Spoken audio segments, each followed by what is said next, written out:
across the state, we're hearing from people what a challenge it is to find safe and affordable housing. We've seen the numbers. Somewhere between 70,000 and 100,000 housing units that we need in the state right now, just for the people who live here now.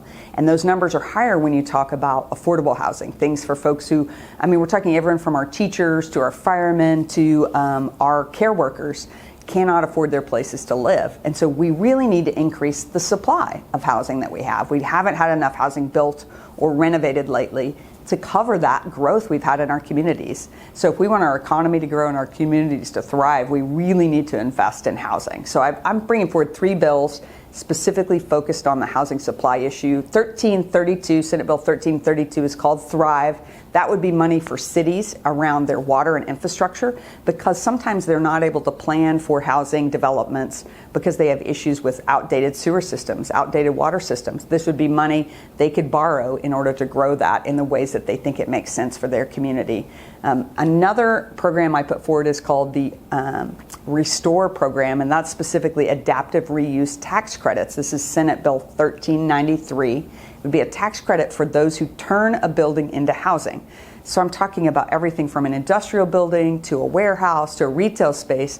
If it's turned into housing and it's been underutilized, this would be a tax credit that would help people get that up to speed to make sure it might be something people could afford. I'm thinking about, downtown in Frederick, where my husband's from, so many amazing buildings down there, but turning those into housing would be so cost prohibitive for them to be able to be affordable. So this would allow people to use that funding to get things thriving again in their community.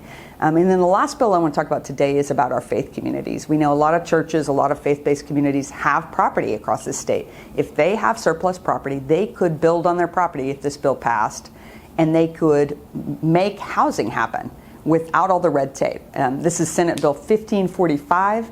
It's specifically called YIGBY because I want it to be yes in God's backyard, which means that if there's excess property, you could use that for mission-driven purposes for workforce and affordable housing. Make sure more people get that opportunity for safe homes.